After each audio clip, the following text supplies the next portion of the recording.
5 days left to enroll in the Decentralized Applications course. Link in the description. Hello world, it's Siraj, or as my computer-generated version would say, Hello world, it's Siraj. I don't know how well you could hear that, but that was the generated version of my voice. He says a lot of things. What is this madness? This is crazy. I like to travel. He says a lot, but basically he is a deep learning generated version of my voice. The demo for today is going to be us generating our own voices. What I just played was this web app called Lyrebird. Behind the hood, they're using what's called an encoder-decoder architecture to generate voices after having trained on your voices. So definitely check that out. It's called lyrebird.ai. But we're going to talk about the technology that it uses. And it uses something that is very similar to what Baidu released recently.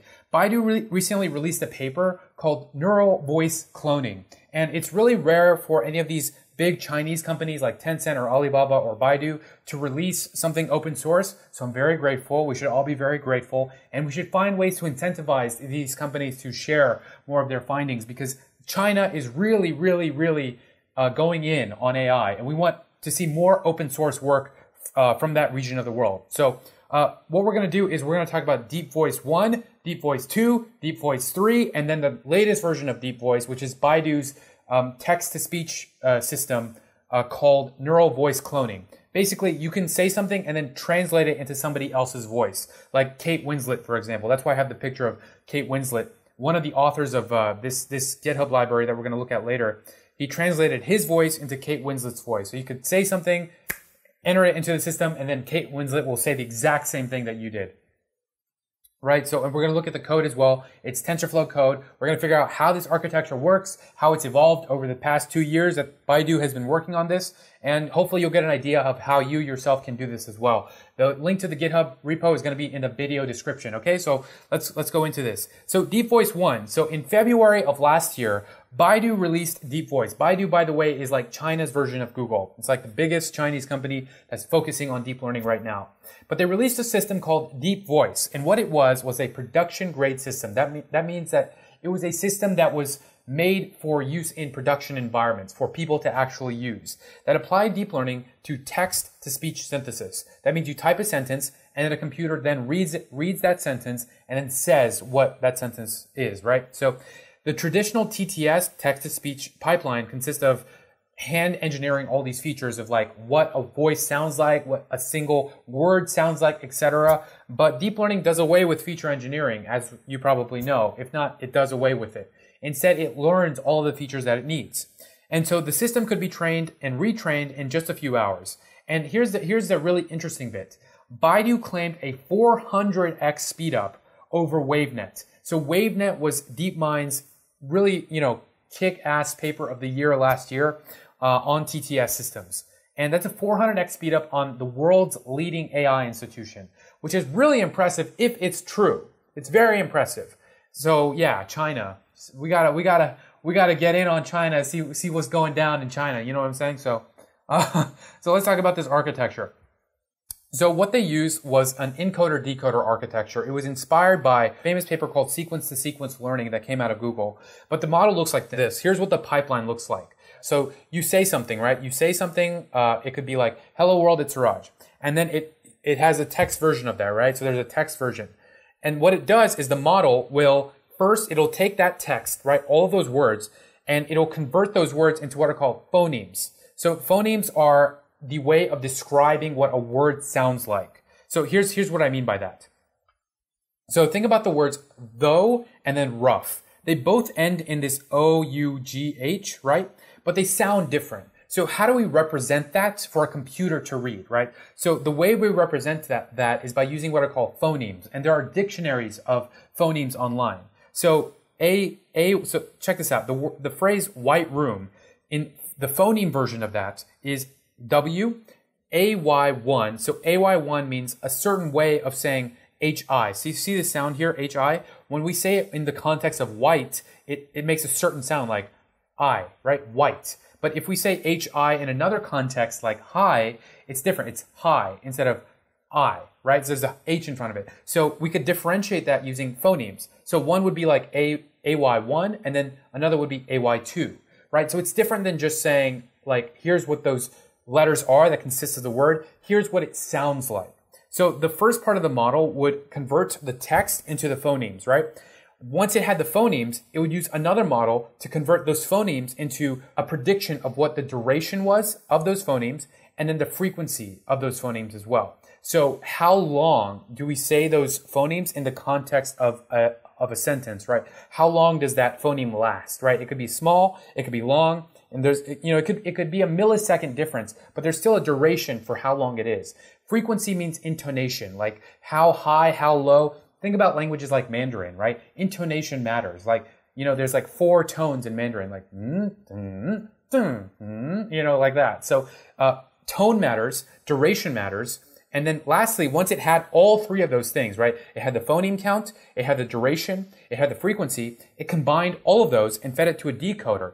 And what the decoder would do would be, it would reconstruct the original audio, but in the context of the original voice, right? So you have some text, it predicts all of these 3 features, and then it's going to construct the voice. So what would the spoken version of the text be? And that's what it did. It wasn't converting anything into a different voice. It was just reading the text. But this was a really cool model. And the second step, like I said, was predicted durations and frequencies. And by the way, the way they did this, the way they predicted the durations and frequencies is by using that model in the middle that we talked about up here. But that model in the middle is called a segmentation model because it segmented the audio clips of each phoneme. Right, so you've got the audio of the text, you've got the phoneme that we're feeding into the segmentation model, and it will map one to the other. Once we've got those, we'll combine the phonemes, the durations, and the frequencies to output a sound wave that represents the text. So they modeled this after DeepMind's WaveNet. So they were inspired by DeepMind's WaveNet architecture, which looks like this. So the DeepMind WaveNet architecture, we can make an entire video. In fact, I have one on this. It's called Generating Music Using TensorFlow. So check out that one. So WaveNet's architecture is really interesting because it's able to say, how am I supposed to pronounce this in the context of what I'm about to say? So it uses what's called an attention mechanism to look at the input data and say, okay, so let's say we're trying to have a system that generates a speech of hello world, it's Suraj. It's going to look at the word Suraj in the future to see how it should pronounce hello world, it's. Because you know how phrases like they depend on there's a kind of flow, like an intonation flow when it comes to phrases, and saying something is always dependent on what else you're saying, if that makes sense. So in a sentence, you're saying a couple words, and the intonation of later words depends on the intonation of previous words. It's kind of complicated, but it's basically looking at the future to try to predict the past. And that's the attention mechanism in this case. But basically, it was an encoder-decoder architecture. That's it. It had 2 different models.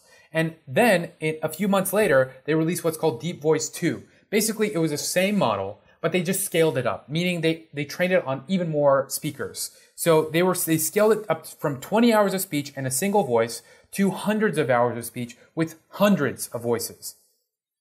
And each voice corresponds to a single vector. So about 50 numbers which summarize how to generate sounds that imitate the target speaker, right? So if we have some target speaker, like me, we train this model on my voice, it's going to generate a single vector. That means a matrix with 50 different numbers in there. That's it. And that represents my voice. And from that, the model can generate my voice, like what we just did, which is really incredible. So then Deep Voice 3 was a couple months later, so nearing like closer to now, which they said, let's do away with that model. Let's create a new model. And it trained an order of a magnitude faster, and it allowed them to scale to over 800 hours of training data, even more voices, 2,400 voices. So it looked like this. So it was still a sequence-to-sequence model, right? It had an encoder and it had a decoder. But the difference was that it used convolutional blocks. So recall that convolutional networks are used for image processing. However, if you look at papers recently, convolutional blocks are being used more and more in sequence learning in general, right? In recurrent networks, in encoder-decoder architectures, because they've done so well. RCNN, for example, was used by Facebook research recently to map someone's body in a video and then turn it into a 3D model in real time. So convolutional networks are being used more and more in sequence learning, like sequences in that case would be frames of a video. And what they used was a low dimensional speaker embedding. So they represented every single speaker with a different embedding. And once they had that embedding, they could retrain a model into somebody else's voice, which is kind of what led up to neural voice cloning, which is their most recent paper, which came out just a few weeks ago. So neural voice cloning is really impressive. It's really impressive because it was an example of few-shot generative modeling of speech. That means that using only a few samples of my voice, like a few sentences, it will be able to then generate speech in the style of me. So it's like style transfer, right? Taking Van Gogh's paintings and applying it to novel paintings, but doing it for speech. And not only doing that, but doing it with just a few examples, which is incredible. That's incredible, right? So let's check this out. So what they did was they said, let's segment this problem into two different categories. There's speaker adaptation, and then there's speaker encoding. So speaker adaptation is saying, let's say I want to say something in the style of Kate Winslet. Speaker adaptation is the problem of saying, I'm going to say something to this model. It's going to listen, and then it's going to output something in the style of Kate Winslet. But in order to do that, it's got to have an embedding, a representation, a vector, essentially a vector of what I sound like. Remember that matrix with 50 numbers in it that represents Suraj? That is an example of speaker adaptation. How do we train a model to adapt to not only my voice, but to Kate Winslet's voice? And then there's a problem of speaker encoding. How do we encode my voice? How do we represent my voice into that matrix? So segmenting the problem into those two different problems helped them build this model. So in the case of speaker adaptation, what it meant for them was fine-tuning a multi-speaker generative model with a few cloning examples, and they trained the whole thing using backpropagation. So it was using backpropagation for both the encoder and the decoder. And so what they found was when they mapped out all those speaker embeddings that they learned from all the different speakers that they trained on, they found that there were clusters around speakers who had similar regional dialects. There were also clusters around speakers who had similar genders, like males and females were clustered together. So males from a specific region all clustered together in terms of where they were in this latent space, right? This embedding space, the learned space, which is really cool if you think about it. There's a lot we can learn from that in terms of how language works and how different people relate to each other in terms of their language and where they're from. So there's that, and it was called neural voice synthesis. So I thought, okay, cool. Let's see what we can do here. Obviously, they haven't released their code, but they did release the paper. I took a look at the paper. It's a really good paper. Check it out. Links are going to be in the description. But Lyrebird was a way for us to, really do this with a web app. There's also this really great repository that I found. It's only 4 months old, so it's relatively new. And their architecture is very similar to neural voice cloning, which is why I picked it for this video. But basically, they had two networks, right? Just like the neural voice cloning, like an encoder-decoder type architecture. So the first network is an encoder, and the second one is a decoder. We can also think of it as the first network being a classifier, and the second network being a synthesizer or a generator. Let's just look at the code here. So I've downloaded the code, and we're going to look at it right now. So under models.py, we can see some of the code. So let's make this bigger and see what's going on here. Okay, so they've got two networks here. They've got network 1 and network 2, and they're trained sequentially. So we're first going to train network 1, and then we're going to train network 2 in this code. So network 1 is going to act as a classifier. What they did was they trained it on what's called a TIMIT dataset. These are 630 speakers with the label being the phonemes for each speaker, right? So if a speaker says, hello world, it's Raj, the label for that input data is going to be H, E1, L2, right? The phonemes for those words. And when it comes to input data with labels, it's a form of supervised learning. So what the first network did was it was just learning the mapping between the input data and the phonemes, right? So then if you give it some novel speaker, like who it's never seen before, it'll be able to predict what the phonemes are over time. So remember, neural networks are just a series of matrix operations, right? And these are just numbers and operations that are being applied to. And using some optimization scheme like backpropagation or whatever genetic algorithms, it will slowly update the weight values over time so that whenever we have some input data, it's going to hit the right numbers in those matrices to then output the most likely prediction, right? Over time, it's going to be trained by minimizing the error, like how far off it is from the actual label. So when you give it some novel speaker it's never seen before, it's able to predict what the phonemes would be just because there's a likelihood that it's going to be that based on what it's seen before. So if we look at this for the first network, it first loads up that vocabulary, right? The phoneme to IDX to phoneme, IDX to phoneme. And basically those are the labels and the phonemes, like the words and the phonemes for all those speakers. And then it does a form of data pre-processing by using a very small neural network just to make sure that the data is normalized. So they call that a prenet. Then once it's got that normalized data, it feeds it to the network. So they call it here in this code CBHG. But if we look in the modules CBHG, it's actually just a convolutional network, right? So it's just layers of convolutions over and over and over again. Convolution 1, normalize. Convolution 2, normalize. Convolution 3, normalize. And then if we go back to the models, we'll see that, okay, it's got the input data, it's got the labels, and it has the output, right? So what is the predicted label? And then lastly, it does a final linear projection by using a fully connected layer. This is like a very common thing in neural networks to have your last layer of your network actually just be fully connected, or a dense layer in the case of TensorFlow. A softmax to then output a class probability, and then the predictions are going to be formatted using 2int32, and then we return all of those.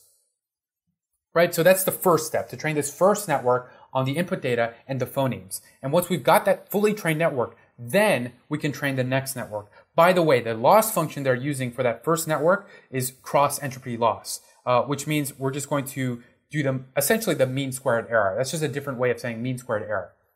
Taking the mean of the prediction minus the actual label, squaring it, and then returning that. For the second network, it's going to say, all right, we've got the first network trained. Now let's generate some new audio, right? So how is it going to do this? So when it comes to the new audio, what they used some speaker data set. So for Kate Winslet, they used 2 hours of audiobooks read by Kate Winslet. Okay, so what I mean is they said, let's first input what Kate Winslet says, that waveform, into the first model, right? So it's a fully trained model. They fed what Kate Winslet said, not what the Timid dataset speaker said, what Kate Winslet said to that fully trained model. Now, what's it going to output after having been trained? It's going to output the phonemes, exactly, yes. Once it's got the phonemes for what Kate Winslet would say, then it's going to feed those phonemes to this second network, right, which is the speech synthesizer network. Again, it's going to do some data processing using this pre-network again. And then it's going to feed it to the same kind of convolutional network, right? It's a similar convolutional network, but it's in the reverse order, right? So remember, neural networks are just a series of matrix operations, right? You have some input data, you do some matrix multiplication, you do an activation function, and then you repeat, and everything's really a glorified version of that. There's just matrix multiplication over and over and over and over again. And when it comes to deep learning research is just playing around with what types of operations we're using, what sequence we're doing those operations in, and in the end, some of the best models are just researchers playing around with what should come first, or should we try this multiplication here, or should we divide this and then use the mean? There's this great XKCD where the guy's just like, how'd your deep learning model work so well? And the other guy's just like, I don't know, I just jumbled up all this linear algebra together and it made this great output. That's basically deep learning research in a nutshell. When it comes to the second network, it was able to generate audio from the phonemes. So the way it did that was it used a different type of loss function. And the different type of loss function was called a reconstruction loss. So we could see it right here. So it used a reconstruction loss. It had the phonemes, and using those phonemes, it applied the series of matrix operations in this convolutional network that at first it knew nothing, right? So it's just da da da da da da da. Here's the output, a jumble of numbers. And so that jumble of numbers, they compared it to the original, what Kate Winslet said, right? What did Kate Winslet originally say? That's the actual output. So then it computed a reconstruction loss, which is how well could it reconstruct what Kate Winslet said from the phonemes that were generated from the first model. You see what I'm saying? It fed what Kate Winslet said to the first model, output phonemes, fed the phonemes to the second model, output what the reconstructed version of what Kate Winslet said, which is actually just a bunch of numbers at first. It compared that output to what Kate Winslet's voice originally was. That's the reconstruction error, the loss between those. And it used that difference and it minimized that difference over time using backpropagation. Okay, so Over time then, the second model was able to better reconstruct the Kate Winslet's voice over time. Now that's just Kate Winslet. If we kept feeding it different speakers, it will learn multiple speakers, right? So it could reconstruct all of those different speakers over time. But they just fed it Kate Winslet. So eventually, right, after training both models in that way, so the first was a classifier trained using cross-entropy loss. The second was a generator, and the loss was instead a reconstruction loss. The first was trained on 1 million speakers. The second was trained on just Kate Winslet. So then if I say something, it will go through the first, create a phoneme list, feed it to the second, and then it will reconstruct it as Kate Winslet after training. So that's how they did that. They did it using TensorFlow. The model works. The guy even has a demo of it as well. Where can we see it? It's on SoundCloud. He called it voice. But to culture the revolution thus far had exhausted the Junta. But to culture the revolution thus far had exhausted the Junta. It seemed the... So yeah, you can check out the demo there as well. But yeah, pretty cool stuff. All the links of the stuff I've talked about are going to be in the video description, and I hope you found this video useful.